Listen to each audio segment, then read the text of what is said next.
Assalamualaikum warahmatullahi wabarakatuh. Selamat siang semua.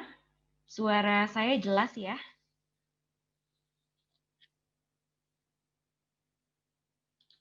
Oke, salam sejahtera untuk kita semua. Selamat datang di webinar session Indonesia Virtual Career Fair 2020, hari kedua yang tentunya dengan bangga dipersembahkan oleh Ready Indonesia.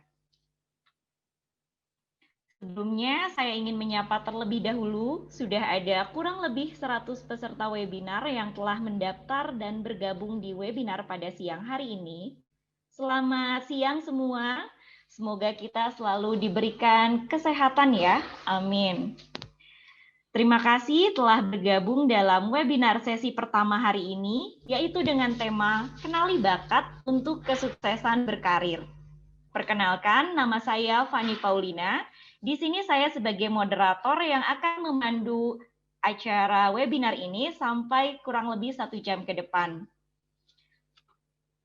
Pertama-tama kita sapa terlebih dahulu narasumber kita, yaitu ada Bapak Rono Jatmiko selaku Managing Director PT Performa International Indonesia. Selamat siang, Pak. Ya, siang Mbak Fani. Apa kabar? Alhamdulillah baik, Pak. Thank you. Ya. Terima kasih, Pak, sudah meluangkan waktunya. Ya, makasih. Saya yang terima kasih banyak nih udah diundang nih Mbak Fani. Iya, sama-sama Pak. Kita sudah tidak sabar ini Pak ingin sharing. Seluruh peserta di sini juga sangat menunggu-nunggu materi yang akan disampaikan oleh Pak Rono. Gitu. Ya. Sebelum masuk ke materi, saya akan memperkenalkan narasumber kita, yaitu Bapak Rono Jatmiko, selaku Managing Director dari PT Performa International Indonesia, yang merupakan perusahaan manajemen consulting. Beliau adalah lulusan dari Fakultas Psikologi Universitas Indonesia, dan pada tahun 2011 mendapatkan penghargaan Best Performance Award dari Academy Trainer Indonesia, yang merupakan salah satu lembaga training for trainers terbesar di Indonesia. Saya ingatkan kembali untuk para peserta yang ingin bertanya, bisa lewat kolom chat dan jangan lupa untuk menulis nama serta alamat emailnya. Baik, kita langsung saja untuk mulai pembahasan. Untuk waktunya saya persilahkan kepada Bapak Rono Jatmiko. Silakan Pak. Ya, Mbak Fani, terima kasih banyak. Teman-teman sekalian, Assalamualaikum warahmatullahi wabarakatuh. Waalaikumsalam. Ya, saya siang hari ini senang sekali nih bisa bertemu dengan teman-teman sekalian, walaupun kita masih dalam situasi pandemi COVID-19 yang membuat kita belum bisa mengadakan acara secara offline, gitu ya. Mungkin kalau kita dalam keadaan normal, mungkin kita akan bikin sesi training, sesi seminar ini di ruangan dan kita bisa tatap muka, kita kemudian bisa tanya jawab secara langsung gitu. Tapi karena kita dalam situasi pandemi dan memang sudah eranya digital ya, kita di era digital ini kita mengadakan webinar ini secara online ya, web seminar webinar gitu. Nah, hari ini saya akan share kepada teman-teman sekalian. Ini kan career fair ya, di mana teman-teman mungkin sebagian besar adalah job seeker gitu. Boleh saya tahu berapa di sini yang fresh graduate, bisa ditulis di kolom chat. Saya pengen tahu berapa orang yang fresh graduate, berapa yang sudah pernah kerja. Boleh ditulis di kolom chat. Fresh graduate, Mas Ilyas Muyasar, Mas Ibnu Wijaya fresh graduate. Wah, Mbak Melina masih kuliah. Bagus. Ratu Masayu, fresh graduate. Oke, sudah pernah kerja, fresh graduate, masih kuliah. Oke, good. Tingkat 3, semester akhir, pernah kerja. Oke, baru lulus SMA. Good. Oke, thanks banget. Nah, masih kuliah semester akhir. Ya, tentu ya teman-teman sekalian, jadi saya mungkin sebelum mengawali materi saya mungkin prolog sedikit. Pertama kali saya cukup aktif ya di media sosial LinkedIn ya. Media sosial LinkedIn di mana LinkedIn itu adalah sebuah media sosial yang berbeda dengan media sosial yang lain gitu. Kalau media sosial yang lain mungkin memang simply tempat kita untuk JB-JB, tempat kita untuk berinteraksi sama bagi-bagi foto dan lain-lain. Sedangkan LinkedIn itu lebih dikenal kepada media sosial tempat orang profesional gitu ya. Nah, selain untuk sebagai online CV, LinkedIn juga sering atau bahkan sekarang lebih sering dikenal orang sebagai tempat untuk mencari lowongan pekerjaan gitu ya. Jadi kalau orang nggak ada kerjaan, main LinkedIn aja gitu. Which is not a bad idea, tapi bermain LinkedIn saja itu tidak menjamin teman-teman bisa mendapat pekerjaan dengan sangat baik, dengan mudah. Itu tidak sama sekali tidak menjamin. LinkedIn itu tidak lebih dari sekedar media gitu. Sama aja kita pakai LinkedIn ataupun job portal yang lain. Nah, mungkin kalau pakai Ready hasilnya akan lebih baik ya gitu. Namun intinya apapun portal yang kita pakai untuk mencari pekerjaan, yang lebih penting adalah kitanya. Bagaimana kita mengemas diri kita sedemikian rupa sehingga dilirik oleh rekruter, sebetulnya itu gitu ya. Jadi kalau kita bisa mengemas diri kita dengan baik, maka apapun portal yang kita pakai itu bisa membantu. Tapi kalau kita nggak bisa mengemas diri kita dengan baik, apapun portal yang kita pakai, portal pencari pekerjaan yang kita pakai, itu akan sulit gitu ya. Nah, hari ini saya akan share kepada teman-teman sekalian mengapa kita perlu mengenali bakat kita. Nah, ini ya. Jadi saya prolog sedikit, setiap manusia itu punya bakat terpendam. Setiap manusia. Tidak ada satu manusia pun yang tidak punya bakat. Gitu ya. Nah, namun seringkali saking terpendamnya bakat kita sampai nggak tahu bahwa kita tuh punya bakat. Gitu ya. Sebenarnya semua manusia punya bakat terpendam, tapi saking terpendamnya sampai kita nggak tahu bahwa bakat itu ada. Nah, kalau kita nggak tahu bakat kita apa, bagaimana caranya kita bisa memaksimalkan? Kalau kita nggak bisa memaksimalkan bakat kita, maka akan sulit sekali bagi kita untuk mengemas diri kita supaya bisa satu, laku di depannya recruiter, HR, ya. Yang kedua adalah meraih kesuksesan karir itu sendiri, gitu. Karena kesuksesan karir itu tidak lepas dari performa kita, dari kinerja kita, gitu ya. Kalau kita tidak tahu bakat kita, maka kita tidak akan melakukan pekerjaan yang cocok buat kita. Kita tidak akan memberikan hasil yang maksimal sehingga prestasi kita biasa-biasa aja, sehingga kita tidak dilirik oleh HR ya, oleh HRD ya. Nah, jadi teman-teman, terutama nih bagi teman-teman yang masih kuliah, teman-teman yang baru lulus, bahkan yang sudah kerja pun tidak pernah terlambat bagi kita untuk mengenali apa bakat kita dan kemudian bagaimana kita bisa memaksimalkan bakat itu untuk meraih kesuksesan karir. Saya mau izin ya untuk mulai presentasi saya. Silakan, Pak. Ya. Nah, mungkin saya memperkenalkan diri terlebih dahulu. Perkenalkan, nama saya Rono ya. Saya dulu SMP di SMP Negeri 115. Ada yang satu sekolah sama saya? Kalau ada bisa tulis di kolom komentar. Saya dulu di SMP 115, saya adalah ketua OSIS. Gitu ya. Dulu sih pada masanya ya, 20 tahun lalu lebih, itu adalah SMP negeri terbaik di Jakarta saat itu. Saya nggak tahu sekarang. Mungkin kalau ada yang lulusan 115 bisa share ya. Lalu kita bedol desa waktu itu pindah ke SMA Negeri 8 ya. Nah, teman-teman, sekolah saya SMA 8 itu sangat terkenal. Oh, tapi teman-teman zaman sekarang mungkin nggak tahu ya. Kalau zaman dulu sekolah saya itu sangat terkenal sekali. Kira-kira 15 tahunan yang lalu SMA saya sangat terkenal. Ada yang tahu nggak kira-kira SMA saya terkenal karena apa? Oke, bisa jawab di chat.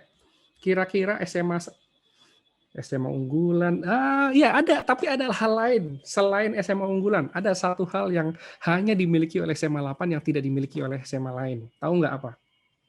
Ayo coba saya tunggu ya. Ada yang tahu nggak apa yang dimiliki oleh sekolah saya?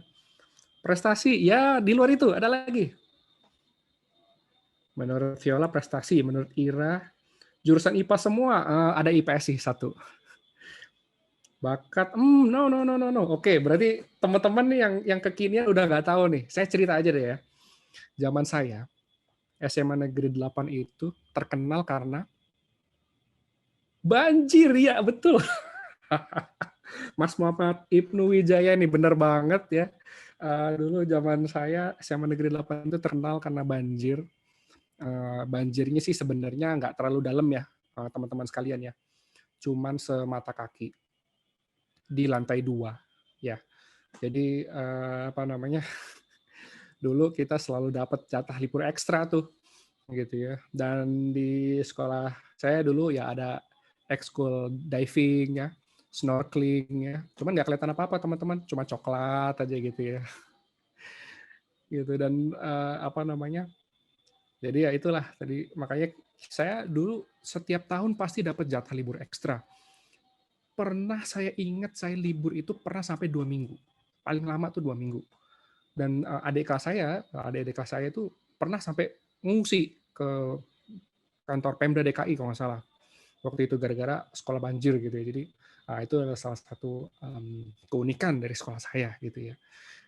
Jadi mungkin kalau kemudian anak SMA 8 ada yang apa namanya berprestasi sebagai atlet renang itu nggak heran lah ya.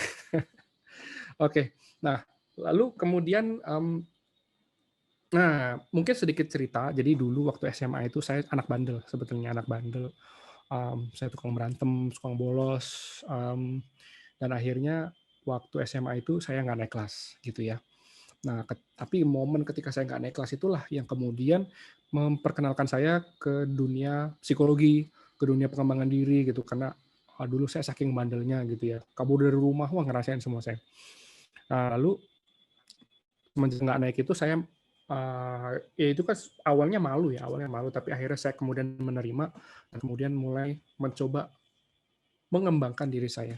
Saya mulai senang ikut seminar, saya mulai senang ikut training, mulai senang baca buku. Jadi intinya saya belajar psikologi dan pengembangan diri dari SMA gitu ya. Dan bahkan saya melanjutkan pendidikan di Fakultas Psikologi Universitas Indonesia gitu ya. Ada yang satu sekolah dengan saya? Oh, siapa nih bukunya kerendam? Oh, Mas Ibnu. Ternyata. Oke. Nah, lalu lalu saya tidak hanya memperdalam ilmu psikologi di kampus, saya juga memperdalam ilmu psikologi terapan dalam bidang neuroassociative conditioning, neurolinguistic programming, hipnosis dan hipnoterapi. Gitu ya. Saya waktu itu teman-teman di sini ada yang pernah dengar atau tahu di YouTube atau di Facebook atau di Instagram pernah dengar nama-nama Mardigu WP nggak? Bosman Sontoloyo, ada yang tahu nggak? Kalau ada yang tahu bisa balas di chat, tahu? Nah, oke. Tahu ya. Nah, saya pertama kali kerja itu di perusahaan beliau. Ya, jadi waktu pertama kali saya kerja, beliau itu perusahaannya banyak kan, ada perusahaan tambang, ada perusahaan gas, ada hotel, ada macam-macam.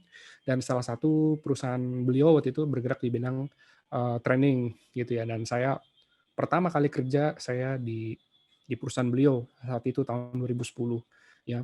Saya memulai karir sebagai seorang staff customer service, juga staff operation ya. Jadi sehari-hari saya apa namanya customer service iya, telemarketing iya, kemudian weekend itu saya ketika kita jadwal kelas itu saya betul-betul mulai dari bawah, saya betul-betul dari mulai kita menata meja, kursi, bawa-bawa ngangkat-ngangkat galon, nyiapin infocus, kamera segala macam gitu ya. Dan di luar itu saya sepanjang SMA dan sepanjang kuliah saya sudah jualan macam-macam gitu. Saya jualan macam-macam, betul-betul jualan apapun deh, jualan baju, sepatu, jualan susu, jualan bunga, jualan laptop, kita pernah juga. Saya jualan macam-macam, bisnis macam-macam dulu. Saya jam SMA sampai kuliah gitu ya. Dan nggak ada yang berhasil gitu ya, nggak ada yang berhasil gitu ya.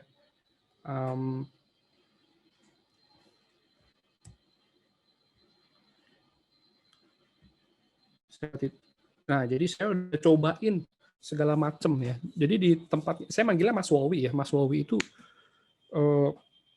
apa namanya adalah guru saya, mentor saya yang pertama. Dulu belum seterkenal sekarang ya. Saya sampai tahun 2005, saya kerja di perusahaan beliau tuh dari 2010 sampai 2012 atau 2013, kira-kira 2-3 tahun saya kerja di perusahaannya beliau. Lalu saya terus berkarir sampai akhirnya saya bekerja di EY Indonesia, itu salah satu perusahaan Big Four ya, gitu. Nah, sebelum di EY saya pernah bekerja di beberapa perusahaan training dan konsultasi kecil-kecil. Dari saya di situ saya ngerasain operation, saya pernah customer service, pernah sales, pernah entrepreneur, saya tadi bisnis macam-macam pernah, finance pernah, administratif pernah gitu. Di EY pekerjaan saya sangat administratif sekali walaupun saya memimpin unit learning and development waktu itu. Dan saya akhirnya berhenti bekerja itu tahun 2018 Lebaran. Tahun 2018 Lebaran, semenjak saat itu saya menjadi independent trainer dan manajemen consultant. Saya bekerja sama dengan banyak perusahaan konsultasi manajemen untuk memberikan training dan konsultasi kepada klien-klien. Dan sejak Mei 2020 ini, pada saat pandemi ini, saya diangkat menjadi Managing Director di PT Performa International Indonesia. Nah, PT Performa International Indonesia ini sebenarnya perusahaan konsultan sudah lama, sudah di Indonesia sejak tahun 1993. Gitu. Namun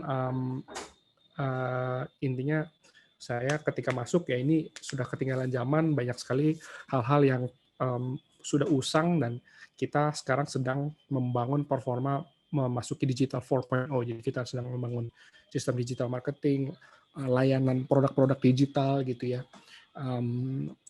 digital consulting dan lain-lain. Nah, itu yang sedang saya kerjakan sekarang. Nah, yang ingin saya ceritakan adalah saya sepanjang karir itu sudah banyak sekali yang saya kerjakan, tapi semua hal lain itu tidak ada yang seberhasil kalau saya ngajar. Gitu ya. Saya sebetulnya kalau dibilang ngajar-ngajar informal itu sudah dari SMA ya.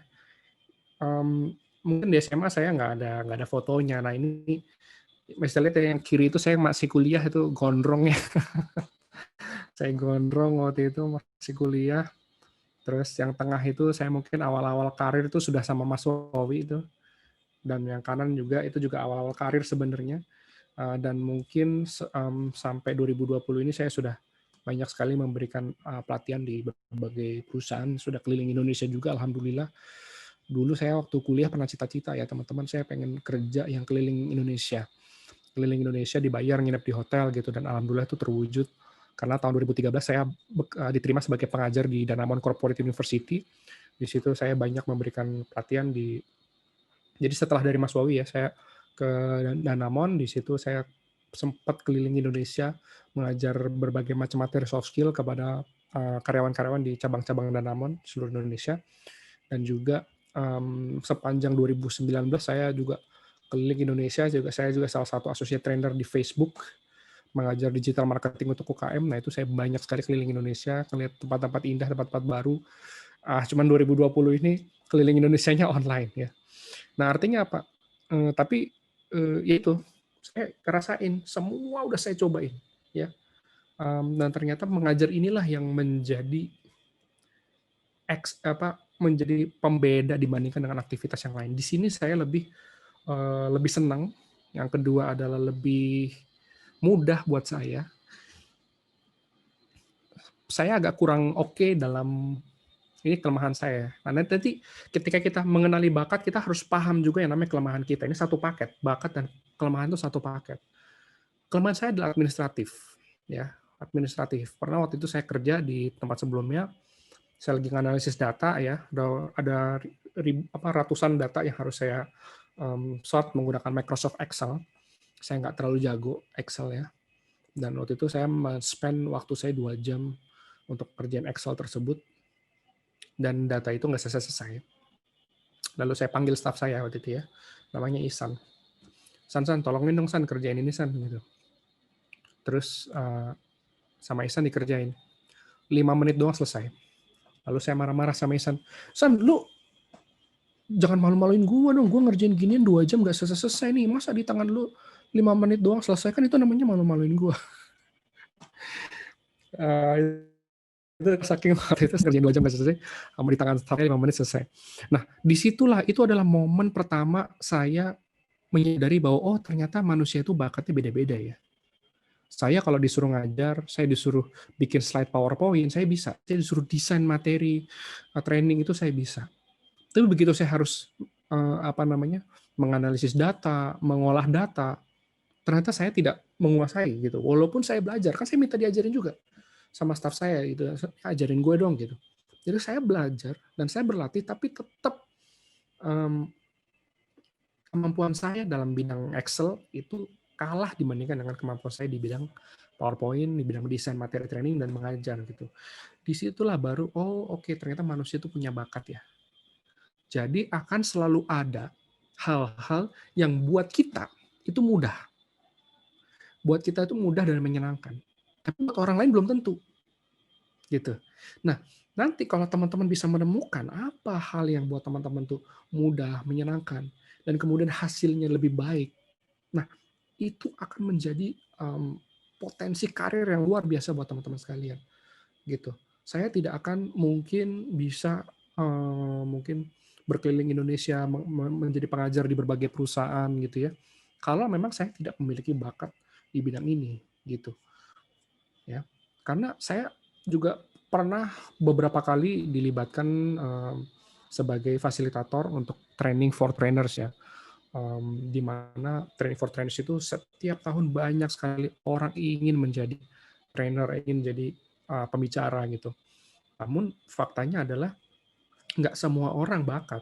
Walaupun kita kasih training segala macam, performance-nya pasti akan beda. Orang yang sama-sama dikasih training nih, yang satu dia punya bakat, yang satu nggak punya bakat, performance-nya beda.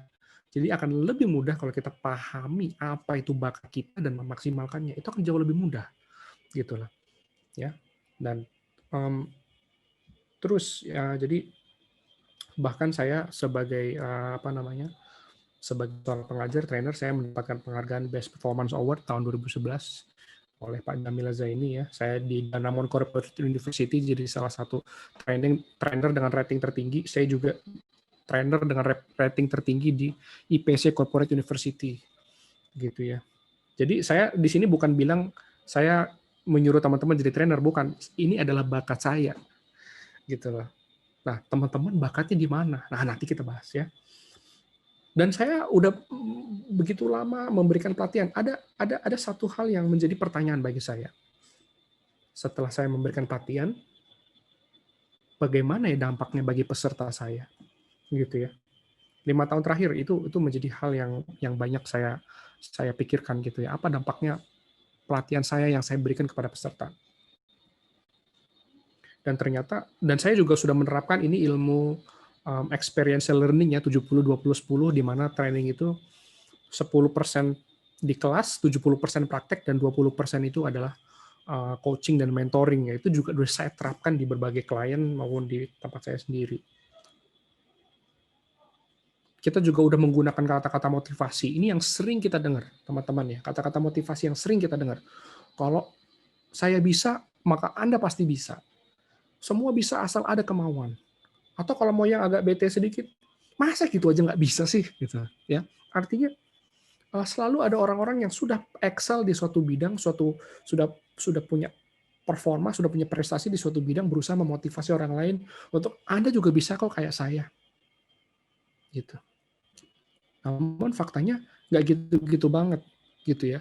Ini adalah kurang lebih ilustrasi dari apa yang saya observasi selama saya kurang lebih hampir 10 tahun sebagai seorang trainer ya.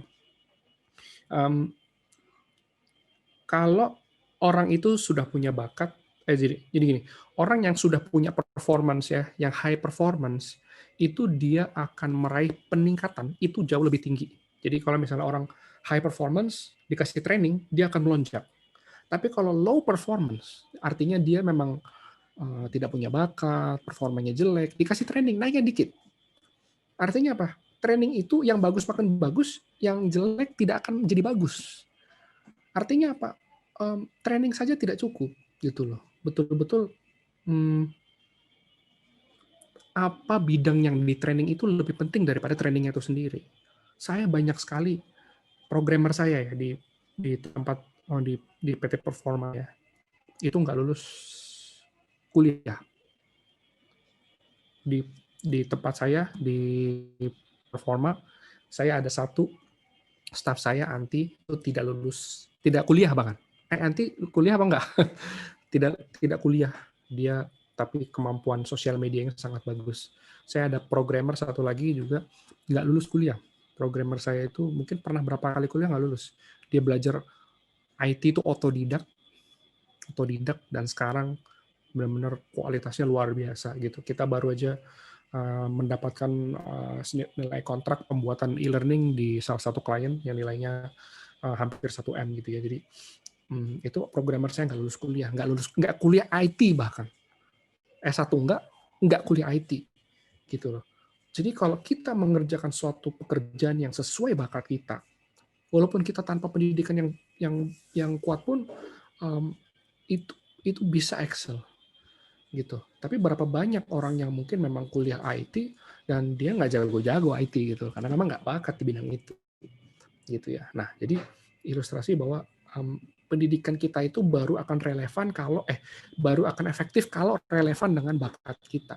Ketika kita bakatnya pas, saya beruntung, mungkin saya berkesempatan kuliah psikologi cocok dengan bakat saya gitu, dan itu alhamdulillah saya bersyukur. Tapi banyak sekali orang di luar sana yang pendidikan dan bakatnya nggak nyambung, akhirnya karirnya juga nggak nyambung, akhirnya prestasinya juga ya gitu. Saya banyak baca buku, saya seorang pembaca yang sangat kuat. Saya mungkin membaca buku lebih banyak dari semua teman saya. Saya belum pernah nemu ada teman yang saya kenal ya, yang baca buku lebih banyak dari saya gitu. Tapi kalau yang nggak saya kenal mungkin saya yakin banyak. Tapi saya senang sekali baca buku dan banyak sekali buku saya baca sampai akhirnya saya menemukan sebuah buku yang sangat powerful sekali. Ada 2 buah buku, dua-duanya diterbitkan oleh Gallup. Nah, yang pertama adalah First Break All the Rules, dan yang kedua adalah Now Discover Your Strength. Nah, Gallup itu sudah meneliti lebih dari 30 tahun dan sudah meneliti lebih dari 2 juta orang.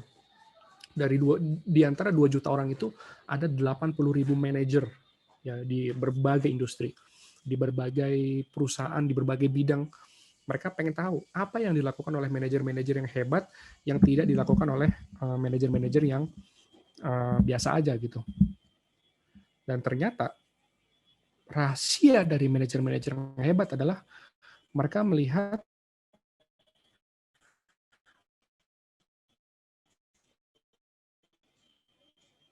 mereka nggak pernah setiap sukses di semua bidang. Nggak mungkin. Ini yang dipercaya oleh para manajer yang sukses ya.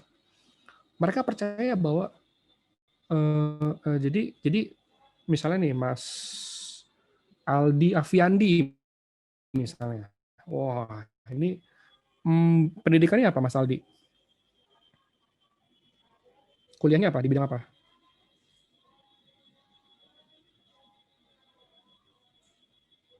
Oh, di unmute aja Mas. Bisa di unmute nggak? Oh, S1 manajemen ya. Oke, S1 manajemen misalnya. Bisa nggak Mas Aldi tiba-tiba sukses di musik, di olahraga, finance, terus pokoknya semua hal tiba-tiba jadi sukses di semua hal. Kira-kira bisa nggak? Di semua hal, gitu. Mas Aldi yakin nggak bisa sukses di bidang apapun? Yakin nggak?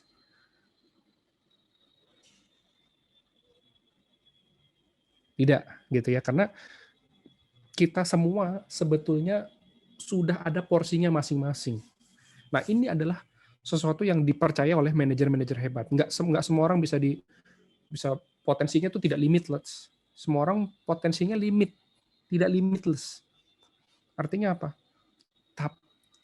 Dan kesuksesan seseorang ini menurut para manajer ya, menurut para manajer hebat, itu bukan dengan memperbaiki kekurangan. Nah ini, coba teman-teman perhatikan kalimat saya baik-baik.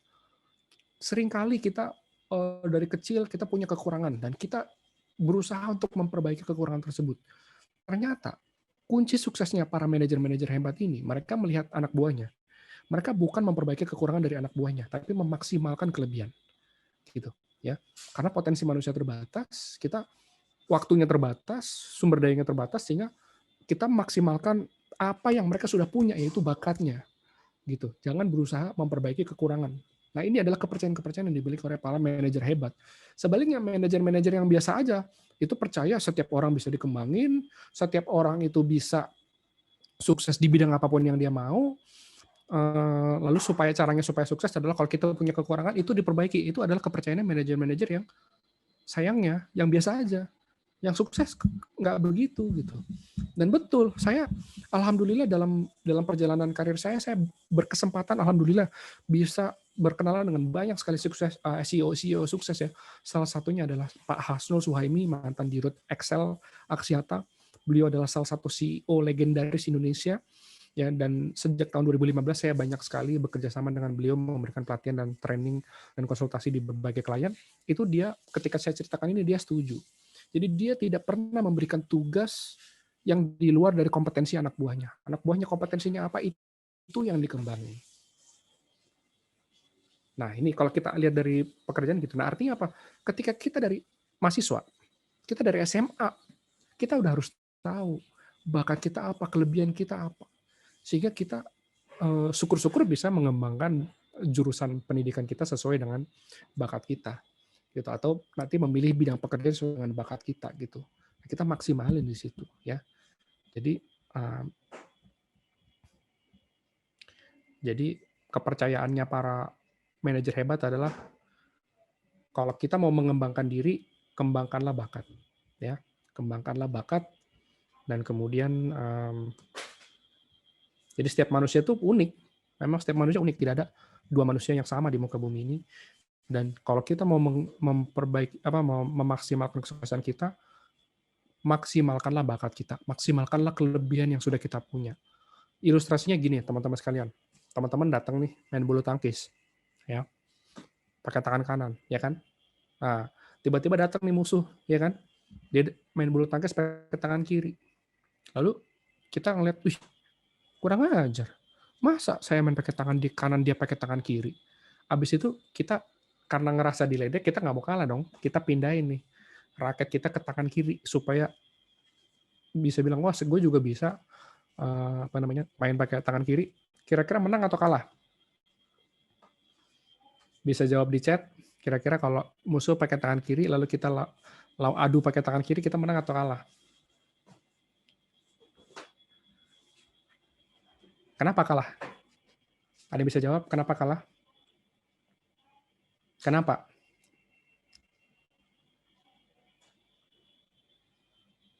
Bukan keahliannya. Betul. Musuh kita mungkin memang kebot gitu loh. Kebot, ngerti nggak? Kebot tuh bahasa zaman dulu ya. Kidal. Gitu ya. Memang kidal. Dari kecil juga memang dia megang apapun memang pakai tangan kiri. Sedangkan kita biasa pakai tangan kanan, tiba-tiba melatih pakai tangan kiri. Pasti kalah gitu. Ya. Jadi kalau kita mau sukses ya udah, kekuatan kita tangan kanan maksimalin aja tangan kanannya. Jangan berusaha memperbaiki tangan kiri. Nah, gitu ya. Kalau kita berusaha memaksakan diri untuk memperbaiki kemampuan tangan kiri kita, satu bakal makan waktu lama sekali. Bisa nggak? Bisa. Tapi bakal makan waktu sangat lama, berat, capek, susah. Dan yang ketiga, tetap hasilnya nggak akan bisa ngalahin tangan kanan kita. Gitu ya. Jadi lebih baik waktu dan tenaga dan biaya yang kita punya itu kita gunakan untuk maksimalin tangan kanan kita. Filosofinya kurang lebih seperti itu. Ya, teman-teman. Oke, jadi penting bagi kita untuk mengenali bakat kita, karena kalau kita mengerjakan pekerjaan sesuai bakat, itu bagi kita akan mudah, easy, bagi kita akan menyenangkan, enjoy, dan kita akan menghasilkan kualitas pekerjaan yang lebih baik, excellent, dan tentunya penghasilan kita akan lebih banyak, atau earn, gitu ya. Nah, oleh karena itu, akhirnya, saya ada case, mungkin teman-teman tahu, mungkin teman-teman nggak tahu, karena ini pemain basket tahun 90-an, pemain basket legendaris, salah satu yang terhebat sepanjang masa, namanya Michael Jordan. Michael Jordan itu semua orang udah nggak ada yang meragukan lah bahwa memang skill, kemampuan, kerja kerasnya, disiplinnya, wah luar biasa. Tapi sebagai informasi, suatu hari dia pensiun, dan karena bapaknya meninggal dunia, lalu dia pensiun dari basket. Bapaknya itu pelatihnya dia. Jadi dia benar-benar sangat termotivasi, terinfluence oleh bapaknya. Bapaknya meninggal, lalu dia berhenti jadi pemain basket, dan waktu itu bapaknya pernah cita-cita, pernah minta Michael jadi pemain baseball. Michael, kamu jadi pemain baseball aja ya gitu. Tapi Michael Jordan waktu itu nggak mau, dan akhirnya tetap main basket.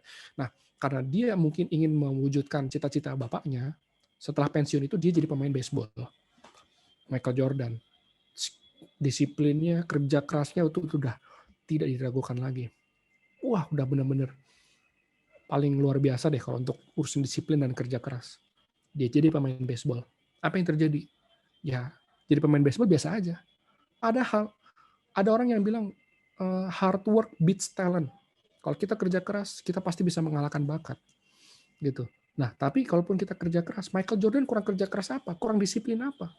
Tapi ketika dia pindah haluan menjadi pemain baseball, ternyata prestasinya jauh banget gitu loh. Ya. Lalu apa yang terjadi? Dia balik lagi. Dia juga pemain golf loh. Si Michael Jordan juga pemain golf. Tapi kalau golf mungkin lebih kepada hobi ya. Jadi dia pemain baseball, pemain golf, tapi tetap nggak ada yang ngalahin prestasinya seperti pemain basket. Bahkan dia berapa tahun main baseball nggak berhasil, dia balik lagi jadi pemain NBA lagi, udah tua. Waktu umurnya untuk ukuran pemain basket tuh udah tua, udah di atas 35. Dan masih jadi the best. Udah tua. Ya, udah tua, pokoknya udah sempat hilang berapa tahun dari dunia basketball, kembali ke basketball menjadi the best lagi. Apa? Bakat. Ya. Atau case kedua, Steve Jobs versus Tim Cook. Nah, ini mungkin teman-teman tahu bahwa pencipta Apple ya, produk legendaris. Nah, Steve Jobs itu adalah seorang inovator luar biasa gitu. Mungkin orang yang paling luar biasa dalam sejarah itu adalah Thomas Alva Edison. Mungkin setelahnya adalah Steve Jobs yang betul-betul menciptakan produk-produk revolusioner yang nggak pernah ada sebelumnya. Dia yang pertama kali menciptakan iPod. iPod itu yang membuat industri Walkman mati, Discman mati, semua berpindah jadi MP3 player gitu ya. iPod, iTunes, dia bikin iTunes yang sekarang banyak bentuk menjadi Spotify, Joox, dan lain-lain. Itu asal muasalnya adalah iTunes. App Store itu, Apple Store, jadi sekarang ada Play Store, itu cikal bakalnya yang bikin Steve Jobs. iPhone yang mematikan BlackBerry, Nokia, gitu, yang akhirnya menciptakan industri telepon pintar itu juga Steve Jobs. iPad, ya, nggak ada orang yang bisa tahu dia keluar dengan tablet dan semua orang ngikutin. Luar biasa, inovasinya luar biasa. Tahun 2011 beliau meninggal dunia karena sakit kanker. Dan saat itu yang menggantikan adalah Tim Cook. Ya tentu siapa sih orang yang nggak terbebani ya? Dia bisa harus menggantikan almarhum Steve Jobs yang segitu revolusionernya. Siapa yang bisa gantikan? Semua orang pasti bebannya berat. Gitu. Nah, si Tim Cook ini dia menggantikan Steve Jobs. Dan tapi Tim Cook itu tidak berusaha menggantikan Steve Jobs. Dia menggantikan jabatannya Steve Jobs. Perannya Steve Jobs nggak digantikan sama dia. Tim Cook itu bukan seorang inovator, dia business manager. Apa yang memang betul. Setelah mungkin kalau teman-teman ngikutin Apple ya, setelah di zaman Tim Cook ini memang Apple ini revolusinya jauh ketinggalan.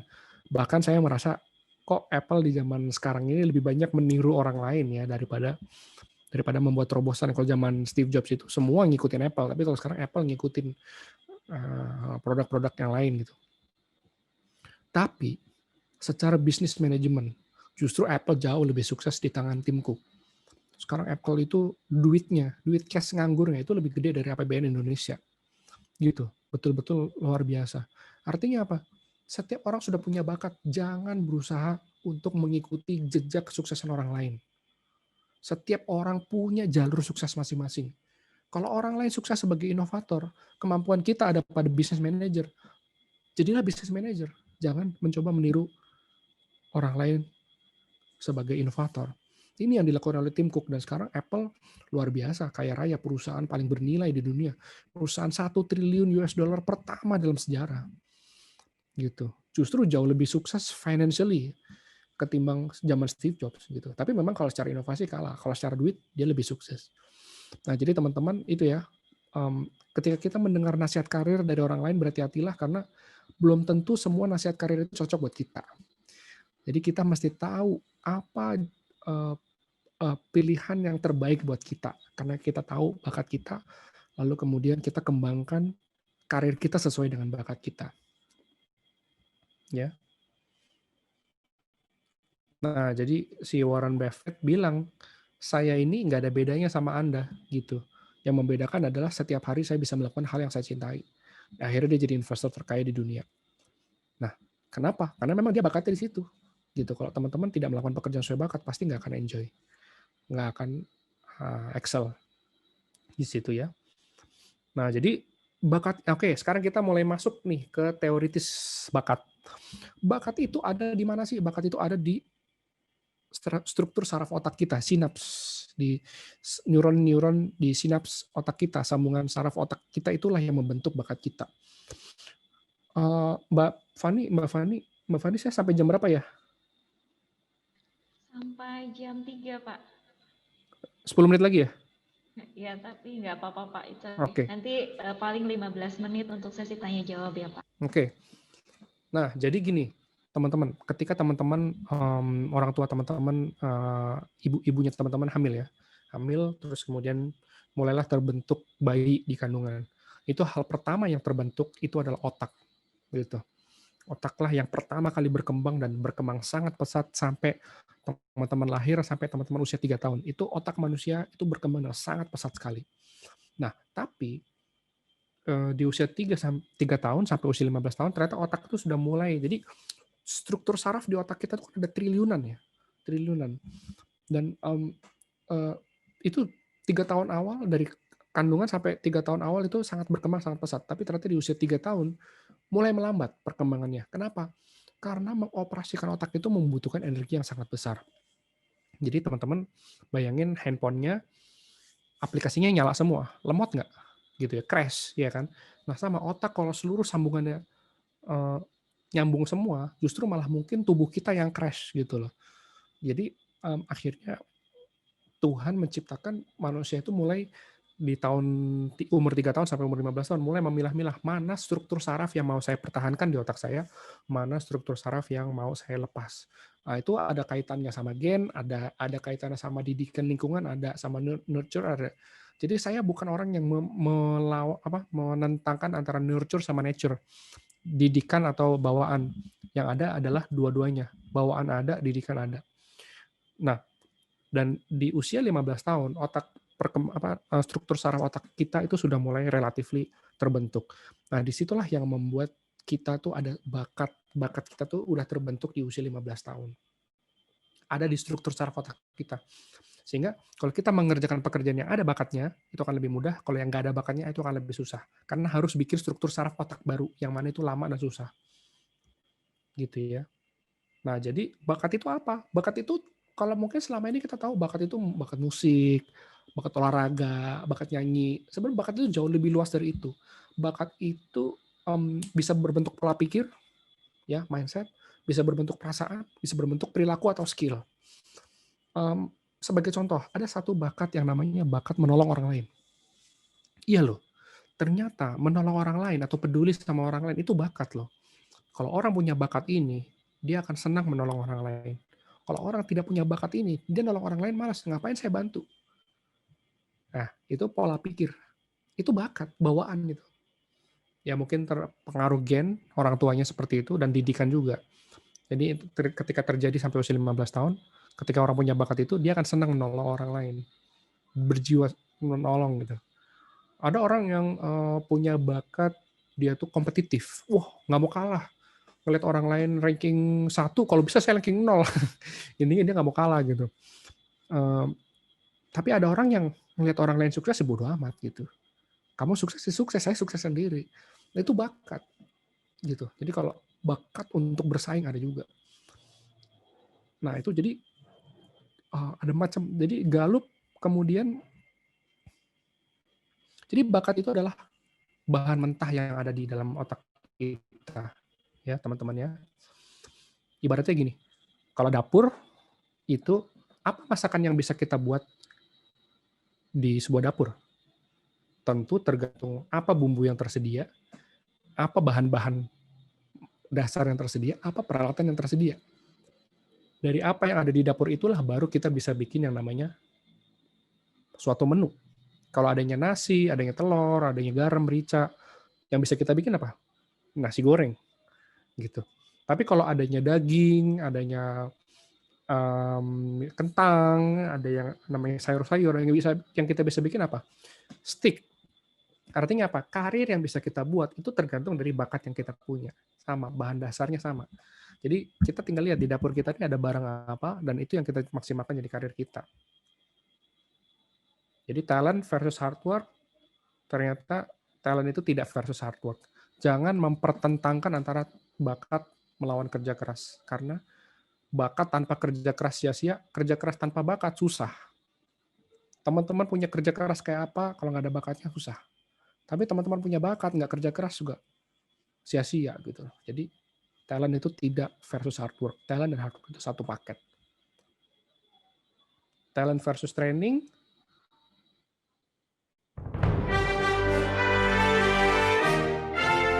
To be the best athlete, musician, or even gamer, you have to train relentlessly. But to what degree does natural talent come into play? Are some of us just born with a better chance to be the best at what we do? To study this question in sports, scientists have tried subjecting untrained individuals to identical exercise regimes to see if the same amount of training would lead to varying results. Not so surprisingly, different individuals saw different improvement. Some improved in leaps and bounds, while others seemed stagnant. But interestingly, individuals who were related by blood saw similar improvements, indicating that their genetics played a role in their athletic potential. If your parent or sibling saw incredible results from training, so would you. These individuals are considered high responders to training. After statistical analysis of endurance, it was determined that 50% of athletic improvement was linked to genetics. In other words, great athletes are born with great genes. With time, scientists have been able to isolate particular sets of genes which they believe are responsible for these traits. High responders have them and experience significant improvement regardless of how fit they are to start. On the other hand, if your genes deem you a low responder for endurance training, cross-country skiing may not be for you. But even before training, scientists noticed something else. Individuals all had different baseline endurance levels as well. Without any training, some individuals were simply more fit than others. It turns out, a different set of genes gives some people a higher baseline. In the case of endurance, these genes can code for larger volumes of blood, which are generally only seen in trained athletes. So you can have a high baseline or high trainability, or both. And it's likely that our greatest athletes train as hard as they can on top of having some great genetics. It seems that talent is trainable under the right circumstances. So have you got what it takes to be an Olympic athlete? Science says you'll never know until you try. Nah, Don't itu ya. forget, we have a new Jadi video dia out bilang, every day during... orang kalau mau jadi atlet pun harus ada bakatnya dulu. Kalau nggak ada bakatnya, latihan kayak apa susah, ya. Nah, oke, saya sekarang mempertajam nih. Jadi apa bakat itu ada bakat apa aja sih? Tadi saya cerita penelitian Gallup ya selama 30 tahun kepada lebih dari 2 juta orang. Ternyata si Pak Donald Clifton almarhum ini psikolog, dia pakar dari strength based psychology. Dia menemukan bahwa ada 34 set bakat. Nah, 34 set bakat ini dapat dikategorikan ke dalam 4 kategori ya teman-teman. Jadi ada kategori thinking atau kemampuan berpikir. Jadi orang-orang yang punya bakat ini berarti dia kemampuan intelektualnya nih, kemampuan berpikirnya yang hebat. Lalu ada bakat striving. Nah, striving ini adalah bakat otot. Jadi kalau thinking itu otak, striving itu otot eksekusi melakukan pekerjaan. Kalau relating itu adalah bakat membangun hubungan dengan orang lain, berteman, bersosialisasi. Nah, itu social skills. Nah, itu adalah kemampuan relating. Lalu influencing itu adalah kemampuan untuk mempengaruhi orang lain. Nah, jadi pekerjaan, nah dari 34 bakat ini kita nggak punya semuanya, teman-teman. menurut talent mapping itu kita hanya punya 7 bakat utama, ya, hanya ada 7 bakat utama dari 34 ini. Dari 7 bakat utama ini ada lagi nanti 7 bakat kedua. Jadi ada total ada 14 bakat yang bisa kita pakai dari total ke-34 ini. Nah, nanti teman-teman kalau mau tahu apa bidang yang cocok ya tergantung dari bakatnya. Kalau teman-teman pengen tahu peran yang cocok tergantung dari posisi bakat itu ada di skill yang mana. Contoh, kalau saya nggak masukin hasil tes saya ya, tapi saya itu skill bakat saya banyak di thinking. Berarti memang dalam pekerjaan saya harus mengambil suatu pekerjaan-pekerjaan yang banyak kreativitas karena saya adalah seorang pembelajar, saya orang yang kreatif. Nah, itulah siap pekerjaan-pekerjaan yang saya ambil yang banyak kreasi, banyak ide gitu. Dan saya kemampuan selain thinking, saya kemampuannya ada pada relating, yaitu membangun hubungan dengan orang lain gitu. Jadi kata kuncinya adalah pekerjaan saya harus berpikir, yang kedua harus membangun hubungan dengan orang lain. Nah, 2 itulah kemampuan utama saya. Kemampuan otot saya nggak terlalu besar gitu. Saya kalau jadi olahragawan, atlet itu nggak kalah lah ya gitu. Dan dalam mempengaruhi orang lain juga saya nggak terlalu kuat gitu. Ada skill-nya, saya ada kemampuan eksekusinya, driving-nya ada, tapi kekuatan utama saya ada pada thinking dan relating gitu. Itu sebabnya saya ketika pernah bekerja di bidang bagian yang administratif, saya bapuk banget karena memang nggak di situ kekuatan saya. Nah, saya sekarang sebagai managing director di PT Performa, saya lebih banyak berpikir strategi dan membangun tim, gitu ya. Ini perusahaan mau saya bawa kemana, gitu. Visi saya apa 5 tahun lagi, 10 tahun lagi. Dan untuk mencapai itu saya perlu apa? Saya perlu modal, berarti saya perlu menjaring investor. Saya akhirnya mengajak beberapa orang untuk menjadi investor di perusahaan saya. Gitu. Saya perlu apa lagi? Saya bangun tim ya. Saya bangun tim gitu. Dan akhirnya nanti banyak pekerjaan-pekerjaan yang ngerjain tim saya. Kenapa? Kalau saya kerjain sendiri saya nggak bisa. Saya bukan bakat saya nggak di situ gitu loh. Tapi bakat saya adalah membangun tim, merekrut tim, kemudian melatih tim saya supaya performanya bagus. Itu bakat saya di situ gitu. Tapi mungkin ada orang lain yang dan tim saya punya bakatnya masing-masing gitu. Dan itu mereka bisa melengkapi kemampuan saya gitu. Nah, itu adalah contoh aplikasi yang saya lakukan dengan talent mapping ini gitu ya. Jadi total ada 34 bakat yang dibagi ke dalam 4 kategori. Nanti kalau kita mengambil tes talent mapping ini, nanti tidak hanya bakat yang kita lihat, tapi juga potensial skill. Jadi teman-teman skill-nya tuh bagusnya dalam apa sih? Programming, apa advertising, atau menulis, atau sales, atau apapun nanti ada di tes talent mapping itu ketahuan. Teman-teman bakatnya apa? Dari bakat itu diterjemahkan menjadi skill. Bakat itu kan bahan mentah, skill itu udah bahan setengah matang. Skill itulah yang dipakai, yang perlu kita asah dalam pekerjaan kita. Nah, setelah kita mengembangkan skill itu, akhirnya punya yang namanya personal branding. Nah, di talent mapping itu udah kelihatan bakat kita apa, dari bakat itu kita bisa tahu skill kita apa, bidang pekerjaan yang cocok, bidang pendidikan yang cocok buat kita, peran yang cocok buat kita itu ketahuan semua. Dan akhirnya personal branding kita sebagai apa. Nah, itu kurang lebih itu yang bisa saya paparkan siang ini. Nah, mungkin sebelum lebih lanjut kita buka sesi tanya jawab deh. Saya kembalikan ke Mbak Fani. Silakan Mbak Fani. Terima kasih Pak Rono atas materi yang sudah di-share dengan kita, sangat bermanfaat sekali tentunya Pak. Banyak banget hal-hal yang saya catat nih, hal-hal penting. Baik, langsung ke pertanyaan aja ya Pak. Ini sudah banyak banget pertanyaan yang masuk nih. Antusias sekali teman-teman semuanya. Yang pertama, ya ada dari Mbak Rahel Lasmi Natalia. Bagaimana menemukan passion, kemudian apakah passion itu bisa datang sendiri? Lalu bagaimana jika passion itu kadang ditolak oleh orang terdekat? Dan saya punya pengalaman menulis, tapi saya sudah lama menggeluti menulis ini. Namun tulisan ini tidak dipublikasikan. Sedangkan yang baru pertama kali menulis, sudah banyak yang menyukai tulisan dia. Apa yang menyebabkan tulisan saya tidak disukai, katanya. Oke. Jadi soal passion ya, ini juga passion adalah sesuatu yang sering saya dengar 10 tahun terakhir ya.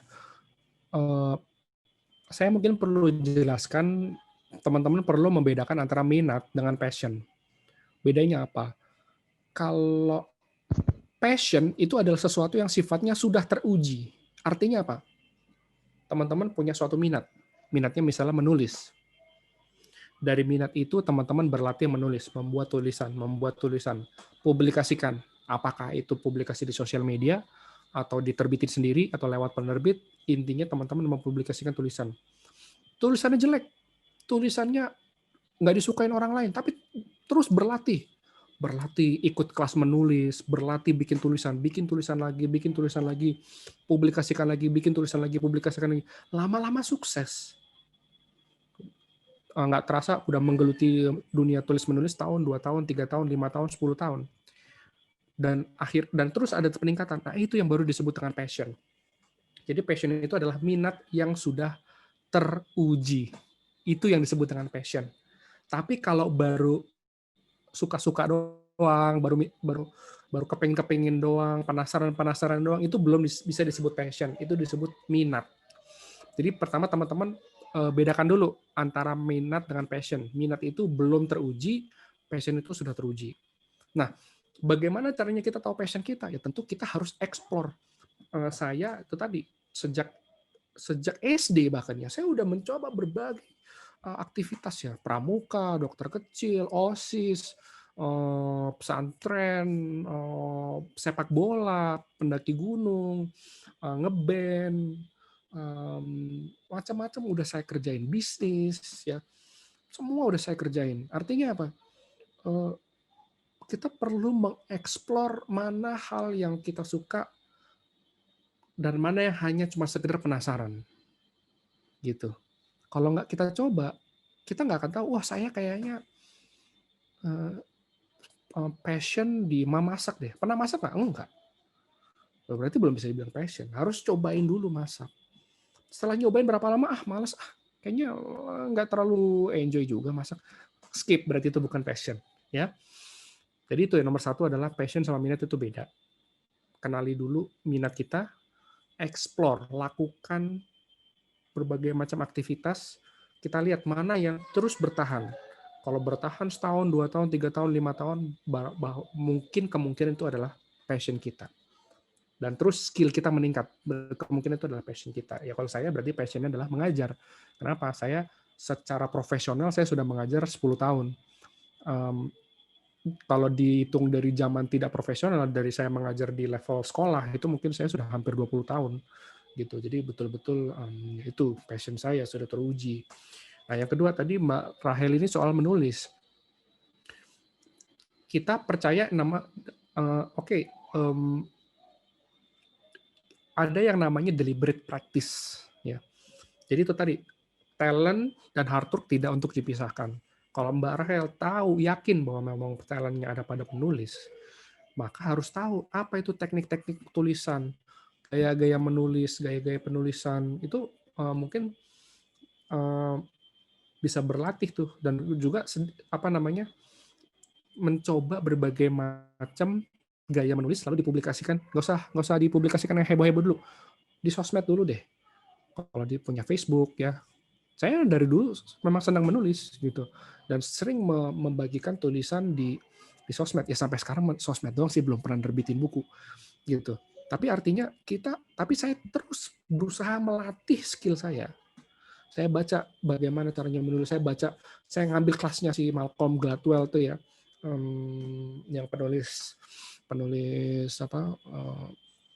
bukunya dia tuh yang judulnya apa aja sih, Malcolm Gladwell, Outliers, kemudian macam-macam bukunya. Dia kan ada materi training cara menulis, terus saya ikut gitu. Saya pelajari, saya mencoba gitu. Dan memang tulisan saya cukup disenangi gitu. Artinya apa? Ya kita harus terus meningkatkan skill kita dan terus mengetes dan ukur. Kalau orang nggak suka sama tulisan kita, ya nggak apa-apa, it's okay. Kita terus berlatih, kita baca novel, kita baca buku ilmiah, kita baca yang semi ilmiah. Satu yang saya suka ada buku-buku semi ilmiah yang saya senang itu ada buku-bukunya Adam Grant ya. Adam Grant, lalu Profesor Richard Wiseman, itu profesor psikologi dari Inggris ya. Itu dia bisa menerjemahkan jurnal-jurnal psikologi menjadi tulisan yang ringan dan renyah, menjadi storytelling. Oh, akhirnya saya mencoba juga berlatih gitu. Ya, walaupun memang kalau saya sampai sekarang belum, kalau menerbitkan e-book saya udah beberapa kali menerbitkan e-book, tapi kalau menerbitkan buku cetak itu saya belum pernah gitu. Tapi walaupun saya, jadi Mbak Rachel menurut saya kalau memang yakin bahwa menulis itu adalah bakatnya Mbak Rachel, ya silakan dilatih terus, mencoba melihat berbagai macam gaya tulisan, dicobain, kirim, posting di sosial media, disukain nggak tulisannya? Nggak terlalu disukain, bikin gaya lain, posting. Kalau saya sekarang paling sering nulis di LinkedIn ya. Di LinkedIn sekarang follower saya sudah 55.000, itu karena saya sering bikin artikel gitu. Nah, artikel-artikel panjang maupun artikel-artikel pendek itu ada yang disukai, ada yang nggak disukai. Lama-lama kita tahu, oh, audiens saya itu senang dengan tulisan-tulisan yang ringan. Saya pernah bikin tulisan yang berat, nggak ada yang baca. Ada sih yang baca, nggak banyak gitu. Tapi kalau saya bikin tulisan-tulisan yang ringan, yang tidak terlalu berat, mudah dicerna, oh tuh bahkan ya saya pernah bikin tulisan yang ngasal, nggak dipikirin, nggak di apain, saya bikin ngasal, yang like 3.000 orang loh yang nge-like tulisan saya pernah bikin tulisan udah dipikirin banget, yang nge-like palingan 100 gitu. Nah jadi kita harus tahu juga selera pasar dari audiens kita tuh senangnya tulisan seperti apa ya. Jadi Mbak Rachel pertama kenali dulu apakah memang bakatnya menulis. Yang kedua adalah lihat berbagai macam gaya tulisan di luar sana, pelajari dari penulis-penulis hebat. Yang ketiga adalah tes dan ukur, bikin tulisan lempar,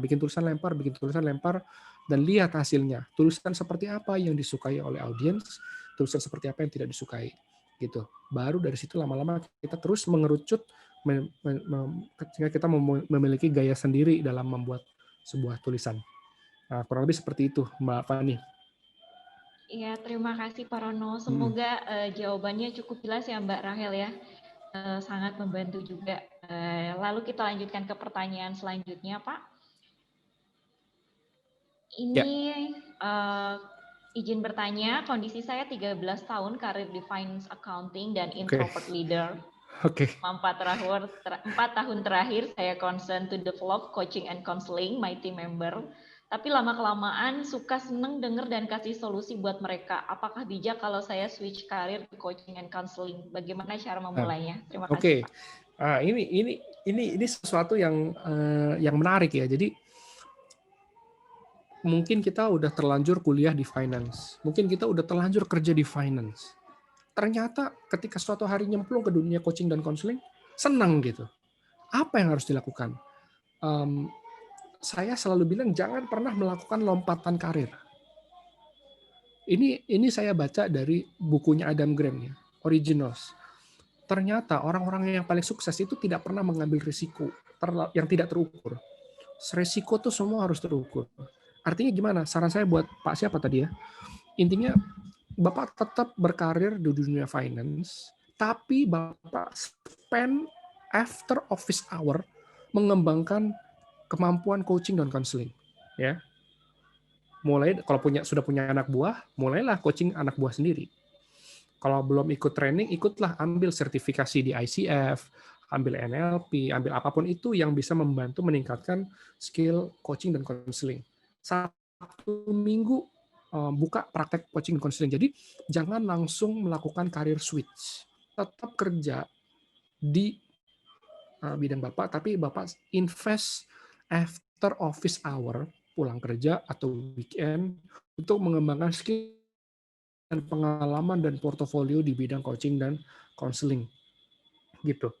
Nah, kita bicara 6 bulan, setahun, 2 tahun, 3 tahun, ketika kira-kira Bapak pengalamannya, lalu kemudian, klien dari coaching dan counseling sudah mulai banyak, kemudian kira-kira potensinya sudah lebih besar daripada daripada finance, barulah ketika saat itu tiba, mungkin Bapak bisa resign.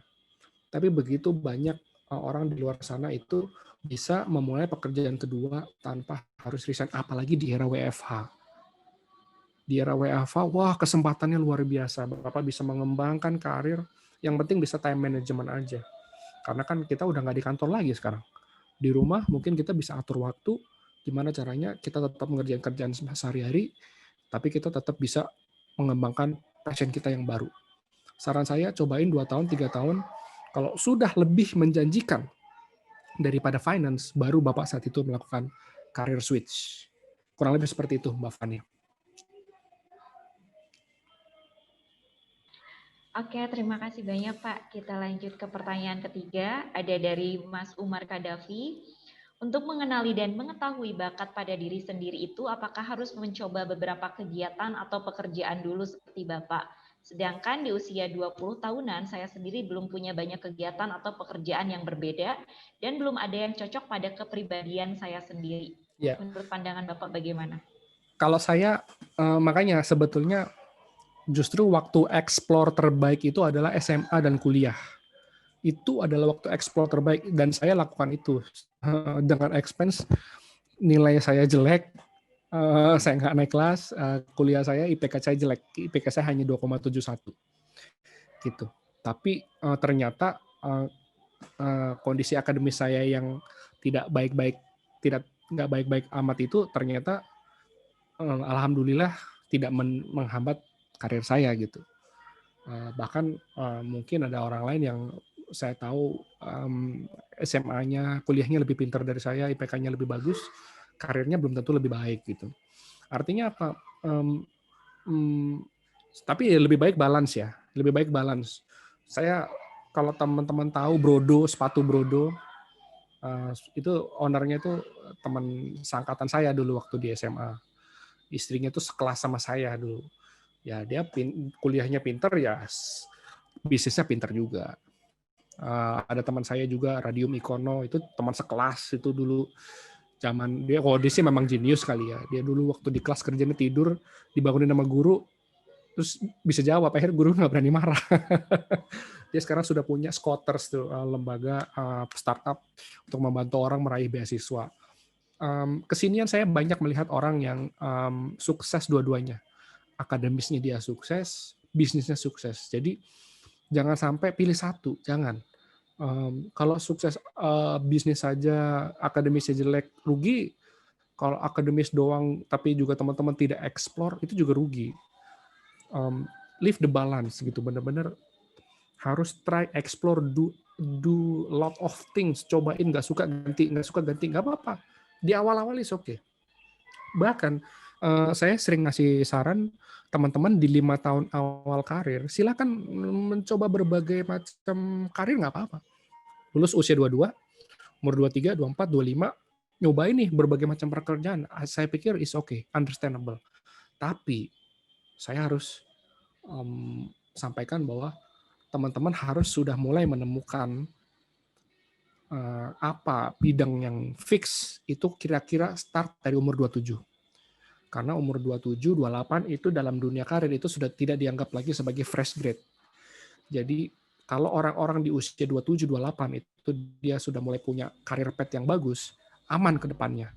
Tapi kalau orang umur 27, 28 itu dia belum menemukan karir path yang bagus, biasanya dia akan terjebak dengan pekerjaan dia saat itu gitu.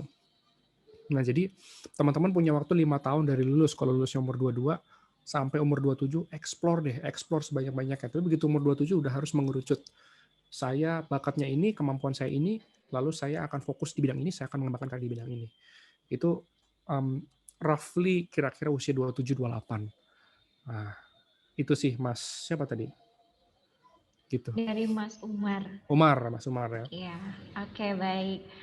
Terima kasih, akhirnya kita tiba di penghujung acara. Terima kasih kepada narasumber Pak Rono atas materi yang telah diberikan. Terima kasih semuanya. Wassalamualaikum warahmatullahi wabarakatuh. Waalaikumsalam warahmatullahi wabarakatuh.